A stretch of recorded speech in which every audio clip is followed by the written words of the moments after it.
성령 간구하사 나의 눈을 열어 주보게 하시네. 나의 눈을 열어 주보게 하시네.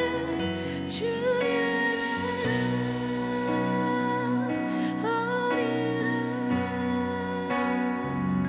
주께서 부르실 때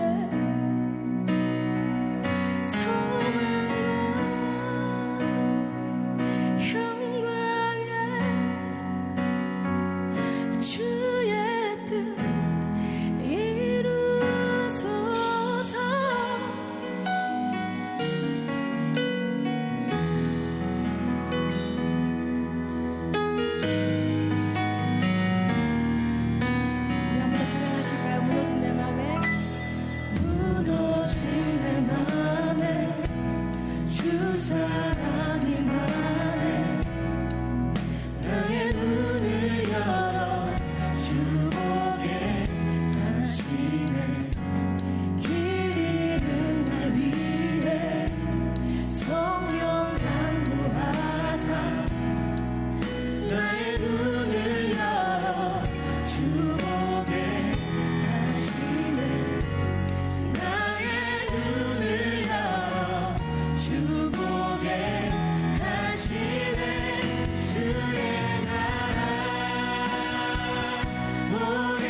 네,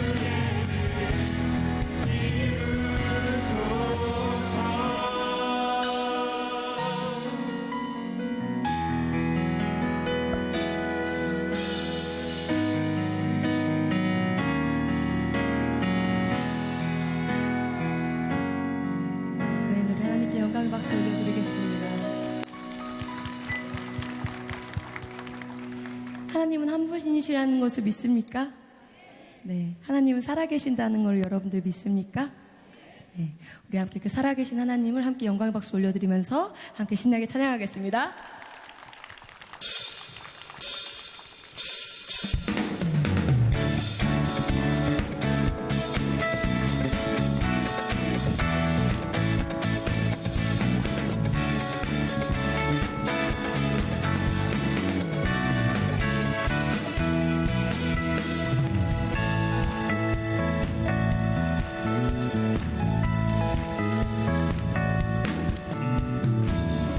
하늘 위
주의 진리는 감동해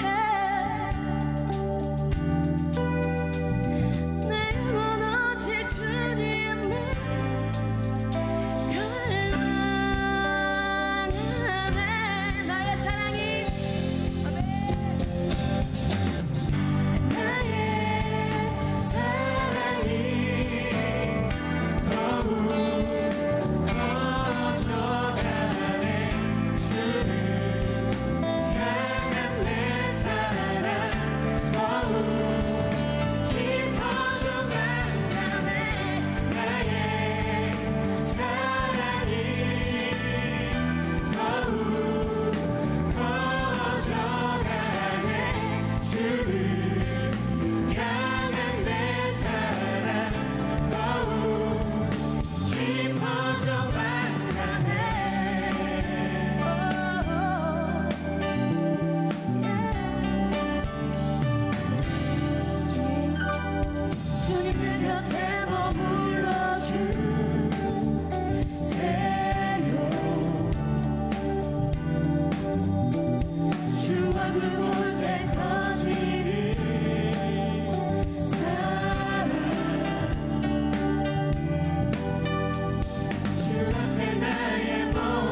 십자가에 못 박혀 죽으심으로 인해서 아버지 나를 살려주셨습니다.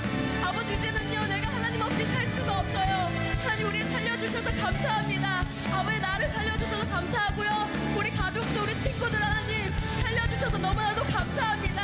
하나님 우리가 주 없이 살 수 없습니다. 하나님밖에 없습니다.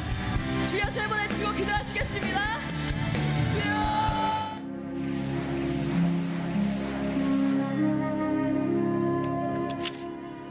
오늘의 말씀은 에스라 10장 1절 말씀입니다.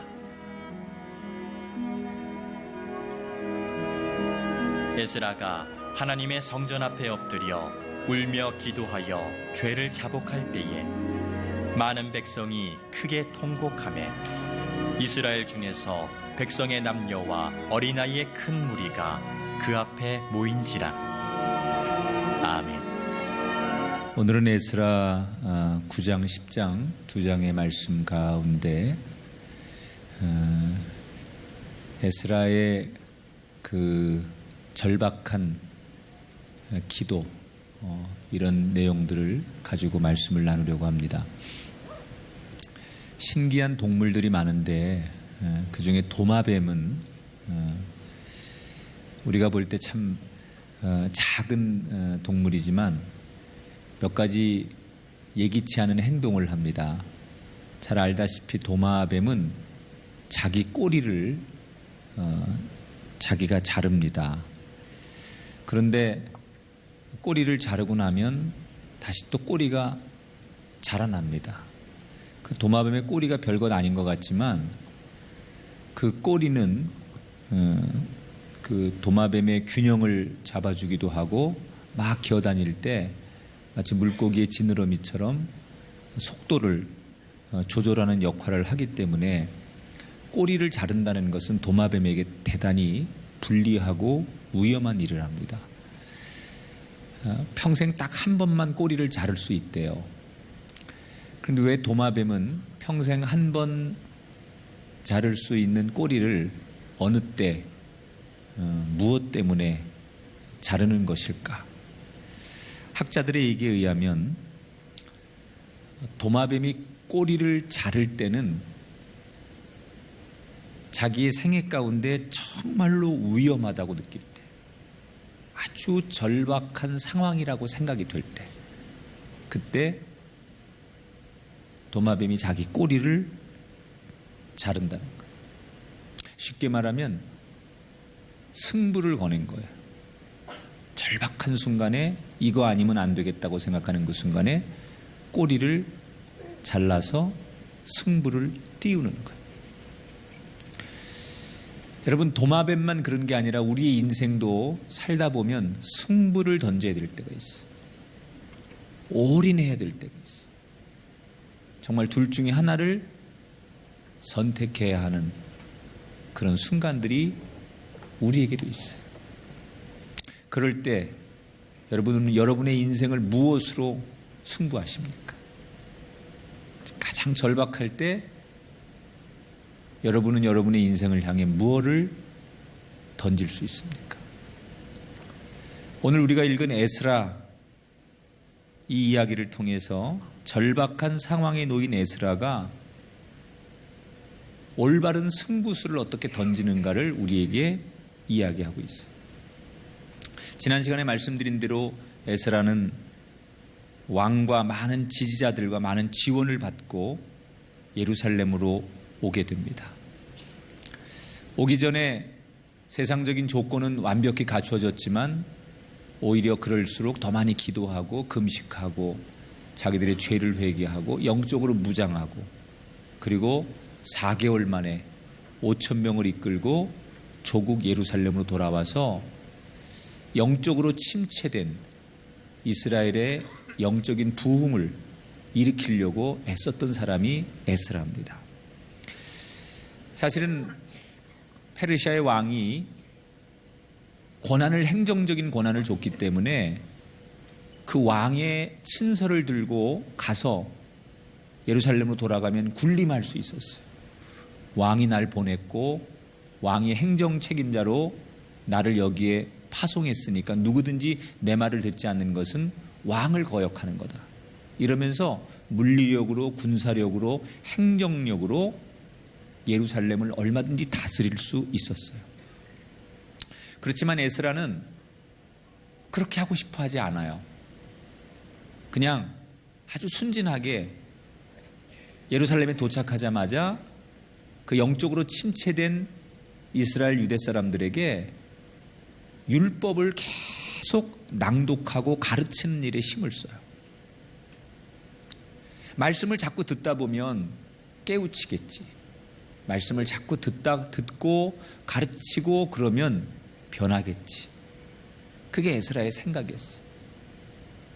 그리고 열심히 정말 그 예루살렘 성도들에게 말씀을 전하고 말씀을 가르치고 말씀을 읽어주고 뭐 그렇게 해서 변화가 좀 나타났을까 하고 중간 평가를 어느 날 하게 됩니다. 한 달이 지나고 두 달이 지나고 네 달이 지났어요. 그동안 이들에게 율법을 낭독해주고 말씀을 가르쳤는데 어떤 변화가 나타났을까? 그래서 사람들의 영적인 상태를 체크하는 거예요. 그때 에스라에게 사람들이 지금 예루살렘에 있는 성도들이 그동안 어떻게 변화되었는지, 어떤 삶을 살고 있는지, 영적인 건강도가 어떤지를 보고하는 내용이 에스라 9장 1절 2절의 말씀이에요. 제가 읽어볼게요. 이스라엘 백성과 제사장들과 레위 사람들이 이 땅 백성들에게서 떠나지 아니하고 거룩한 자손이 그 지방 사람들과 서로 섞이게 하는데 방백들과 고관들이 이 죄에 더욱 으뜸이 되었다 하는지라. 율법을 배운 사람들 가운데 아주 소소한 변화가 나타나는 사람이 있긴 했지만 대부분은 어떻단 얘기냐면 그 당시에 가장 하나님이 싫어하는 큰 죄 가운데 하나가 혼합 결혼이에요. 이방인들하고 결혼하는 거예요. 하나님을 믿는 사람들이 아닌 이방 민족 우상을 섬기는 사람들하고 쉽게 가정을 갖고 그리고 아이를 낳으면서 하나님의 그 정통성, 신앙의 순수성을 훼손하는 이것을 굉장히 당시에 위험하게 봤는데 그런 혼합 결혼의 죄를 아무리 율법을 가르치고 율법을 낭독해줘도 사람들은 관습처럼 유행처럼 여전히 그렇게 살고 있더라는 거예요. 그런데 그런 죄를 누가 제일 많이 짓느냐? 방백들과 고관들, 지도자급들이 오히려 그런 죄를 대놓고 더 많이 짓더라는 거예요. 여기에 에스라가 실망, 분노, 충격을 갖는 거예요. 나는 저들이 변화될 줄 알았는데 말씀을 전하고 내가 인내하고 인간적인 방법, 세상적인 방법이 아니라 하나님의 방법으로 하면 반드시 저들이 돌아올 거라고 생각했는데 아무리 말씀을 전해도 돌아오지 않고 변하지 않는 그 백성들을 보면서 충격과 분노와 좌절을 에스라가 갖게 돼요. 더 이상은 물러설 수 없다.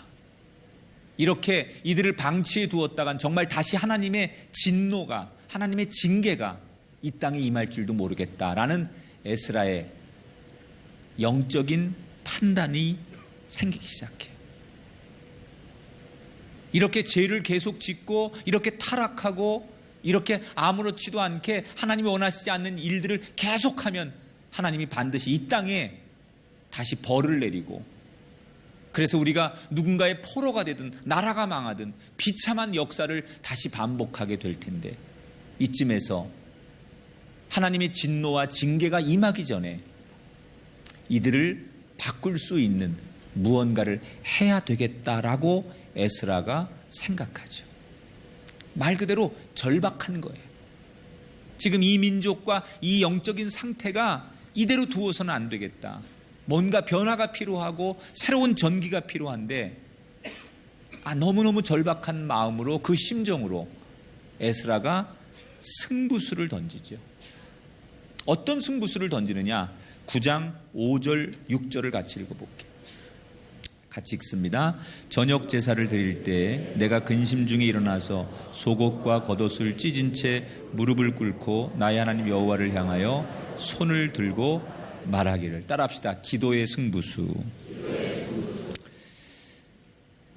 앞서 말한 것처럼 에스라는 마음만 먹으면 행정력, 군사력, 왕에게 받은 위임권 이런 걸 가지고 얼마든지 조금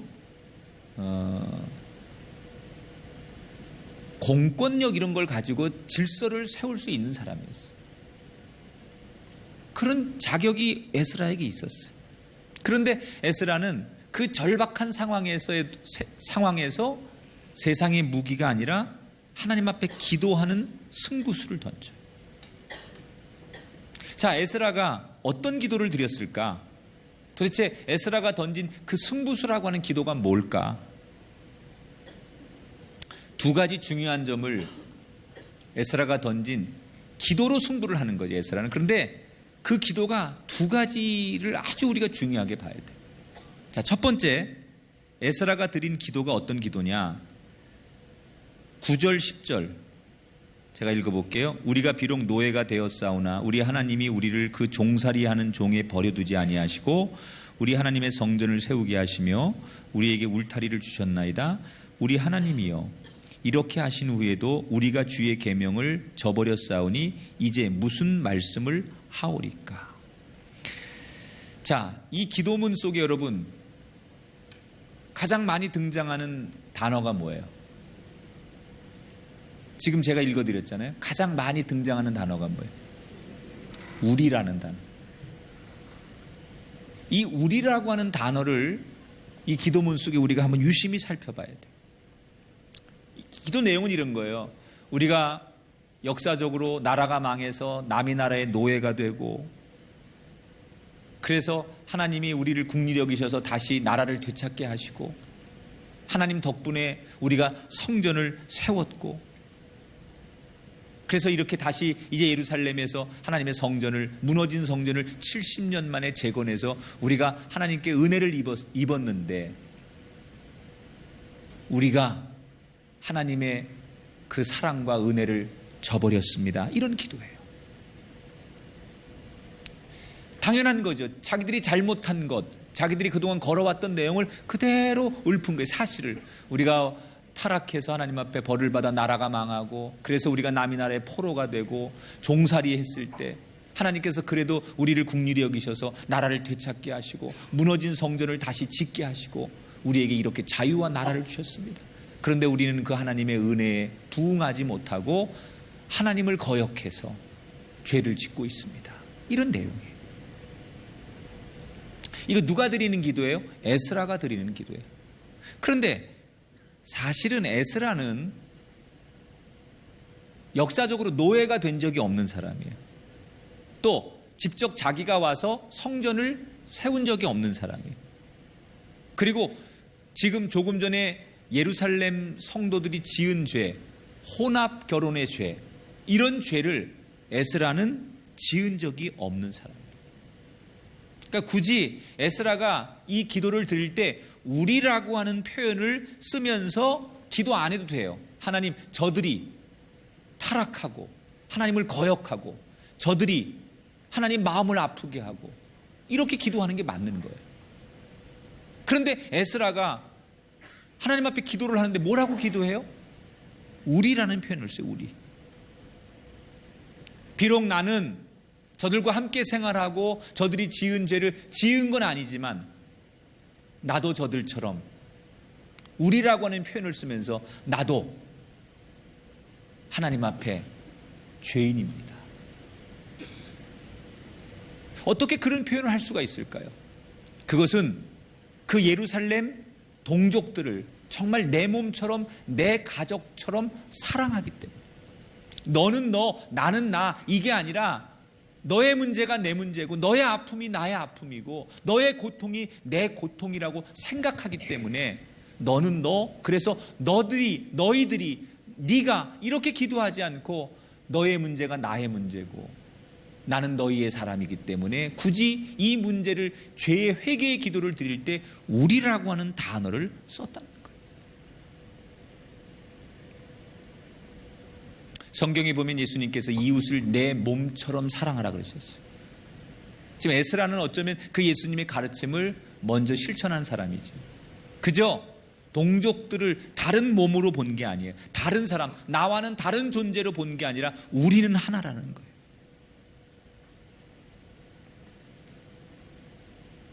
저들이 하나님 앞에 징계를 받으면 나도 같이 징계받고, 저들이 버림을 받으면 나도 함께 버림받는다라고 하는 동족의식. 이건 그만큼 동족을 사랑한다는 거예요. 그러니까 지금 에스라의 첫 번째 기도의 특징은 뭐예요? 그냥 기도한 게 아니라 사랑으로 기도한다는 거예요. 사랑하기 때문에 그런 기도가 나온 거예요. 사랑하기 때문에 그런 표현이 나오는 거예요. 사랑하기 때문에 나도 죄인이라는 거예요. 여러분, 하나님이 에스라의 기도를 들으시고 감동하십니다. 왜? 이 사랑이 주제인 기도를 드렸기 때문에.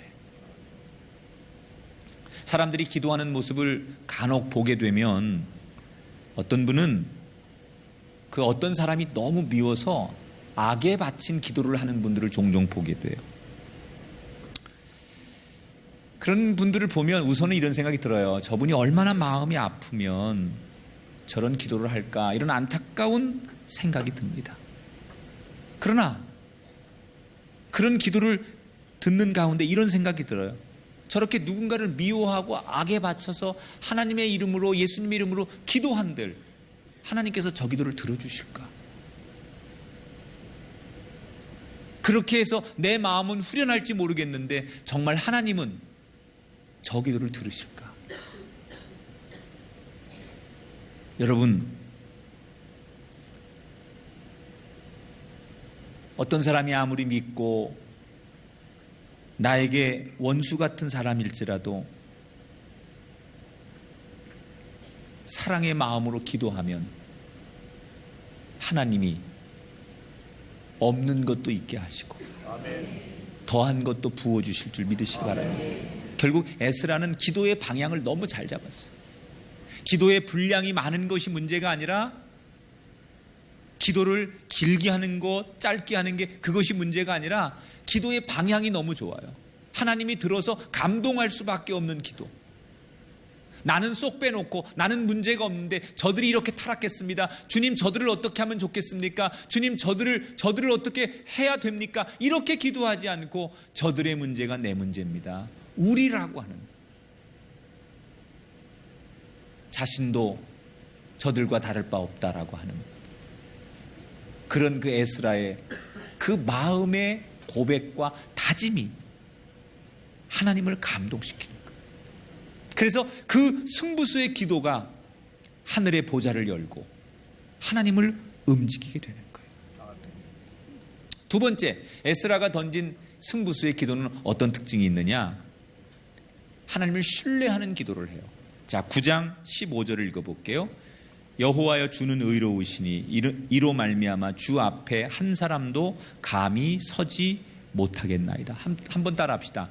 주는 의로우시니. 에스라의 기도를 연구하는 학자들이 가장 에스라의 기도 가운데 위대한 고백이 바로 이 구절이라고 해요. 다시 따라하세요. 주는 의로우시니. 이런 얘기입니다. 두 번째 기도의 내용은 하나님께서 아브라함을 부르시고 이스라엘을 출애굽해서 구원하시고 다시 이스라엘이 광야에서 하나님을 거역하니까 벌을 내리서 징계하시고 그럼에도 불구하고 다시 또 자비를 베풀어 용서하시고 구원하시고, 이런 모든 일련의 과정이 하나님이 하신 일이 옳다는 거예요. 지금까지 지내온 모든 것이 하나님이 맞게 하신 거라는 거예요. 우리가 하나님을 거역해서 나라가 망해서 바벨론의 포로로 끌려간 것, 그리고 바벨론이 또 망해서 페르시아를 통해서 나라를 되찾게 되는 것, 그리고 내가 그 페르시아에서 잘 살고 있었는데 어느 날 하나님께서 네가 선교지로 가라고 해서 나를 여기 보내신 것, 다 하나님이 하신 일입니다. 그리고 다 옳습니다. 비록 내 현실이 내가 생각한 대로, 내가 계획한 대로 펼쳐지지 않지만 하나님이 하신 일이 다 옳습니다. 그 표현이 뭐예요? 주는 의로우시니. 때로는 너무 답답하고 괴롭고 고통스러울 때도 있었지만 그럼에도 불구하고 이 모든 일을 인도하신 하나님이 옳다는 거예요. 따라합시다. 주는 의로우시니. 기도를 드리는데 다 주님이 하신 게 맞습니다. 다 주님 뜻입니다. 내 생각, 내 계획대로 안 될지라도 다 주님의 뜻입니다. 이렇게 절박할 때 이 주제를 가지고 하나님 앞에 기도의 승부수를 던졌어요. 그랬더니 하나님께서 그 사랑으로 기도하는 기도의 내용과 주님이 옳습니다, 주님을 인정합니다, 이렇게 주님을 신뢰하는 기도를 가지고 강력하게 던졌더니 하나님께서 이 에스라의 기도를 들으시고 감동하시고 역사하는 거예요. 여러분, 저는 여러분의 입술이 에스라의 고백이 되기를 축복합니다. 어느 상황에서 어떤 조건에서 하나님을 신뢰하고 주님이 옳습니다. 지금 내가 원하는 방향으로 내 인생이 가지 않을지라도 비록 아주 어렵고 내가 생각하지 않는 뜻하지 않은 고통을 만났을지라도 우린 주님 앞에 에스라가 던진 그 승부의 기도처럼 주님이 맞습니다. 주님의 뜻이라면 주님이 옳습니다. 이렇게 기도할 수 있는 저와 여러분이 되기를 축복합니다. 그건 뭘 말하는 거죠? 하나님을 신뢰하는 거예요. 우리가 부르는 찬송가 가운데 무슨 일을 만나든지 만사형통하리라. 신뢰의 고백에서 나오는 거죠. 내가 여기에 서 있어야만 이게 축복입니다. 내가 이것을 원하니까 이렇게 잘 되게 해주셔야만 응답입니다. 이게 아니라 무슨 일을 만나든지 만사형통하리라. 내가 계획하고 내가 생각한 대로 되지 않을지라도, 나는 우측의 길을 원했지만 좌측의 길을 주실지라도 그곳에서도 역사하시고 광야에서도 역사하시고 무덤에서도 역사하시는 그 주님을 나는 신뢰합니다. 여러분 입술이 열려서 이번 한 주간 주님이 옳습니다, 당신이 맞습니다, 이렇게 고백할 수 있는 여러분의 입술의 고백이 되기를 주의 이름으로 축원합니다. 욥이 사탄의 공작으로 모든 것을 다 잃었을 때 욥기 1장 20절 21절에 보면 욥이 이런 고백을 남기게 돼요. 욥이 땅에 엎드려 예배하며 이르되 주시니도 여호와시오 거두시니도 여호와시오니 여호와의 이름이 찬송을 받으실지니이다. 자기는 사람들로부터 비난을 받고 모든 것을 다 잃고 아무것도 없는 병든 몸밖에 없었지만 그럼에도 불구하고 욥이 마지막에 하나님을 신뢰하는 고백을 드려요. 모든 것을 다 잃고 다 내 곁을 떠나갔지만 하나님에 대한 절대 신뢰를 보였을 때 결국 하나님은 그 욥의 믿음을 보시고 모든 것을 이기게 하셔서 더 큰 복을 받는 반전의 인생을 만들어 주셨어요. 여러분 배워야 합니다. 그리고 노력해야 합니다. 그리고 그렇게 살아야 합니다. 여러분을 사랑하시는 하나님을 신뢰하십시오. 주님은 의로우십니다. 여러분의 가정에서 어떤 일을 만나든 간에 결론은 주님은 의로우십니다. 이 승부의 기도를 에스라처럼 우리도 드릴 수 있게 되기를 축복합니다. 이렇게 절박할 때, 더 이상은 안 되겠다고 생각했을 때 이 승부수를 던졌던 에스라의 이 기도 때문에 하나님께서 역사하시죠. 어떻게 예루살렘 땅이 변하는지 보세요. 10장 1절 에스라가 하나님의 성전 앞에 엎드려 울며 기도하여 죄를 자복할 때 많은 백성이 크게 통곡하고 이스라엘 중에서 백성의 남녀와 어린 아이의 큰 무리가 그 앞에 모인지라. 세상 방법이 아닌 사랑하는 마음으로 그리고 주님을 신뢰하는 마음으로 에스라가 기도로 승부수를 던졌을 때 하나님께서 그 타락의 극치를 걷고 있던 유대인들의 마음을 열어주셔서 그들이 스스로 하나둘씩 깨닫고 에스라 옆으로 성전 앞으로 모이기 시작하더니 어느샌가 거대한 이스라엘 백성들이 모여서 하나님 앞에 통곡하고 자신들의 죄를 회개하기 시작하더라는 거예요. 기도의 승부수를 던졌더니 역사가 나타나기 시작했어요. 절박한 상황에서 기도로 그가 모든 것을 던졌더니 하나님께서 그 기도에 응답하셔서 변하지 않던 이스라엘 백성들이 자신들의 죄를 스스로 자복하고 상황이 완전히 역전이 되었어요. 사랑하는 여러분, 에스라에게 역사하셨던 하나님이 동일하게 오늘 우리에게도 역사할 줄 믿습니다. 삶이 절박하십니까? 도마뱀이 꼬리를 잘라야 할 만큼 위기 상황을 만나셨습니까? 인간적인 방법, 세상적인 방법, 여러분의 힘과 능력의 방법이 아닌 에스라처럼 기도로 승부해 보십시오.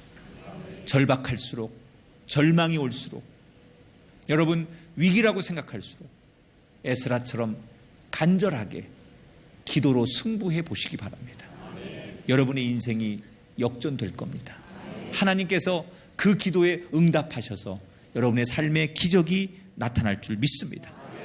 기도의 승부수로 반전의 기적을 체험하는 우리 모두가 되기를 주님의 이름으로 축복합니다.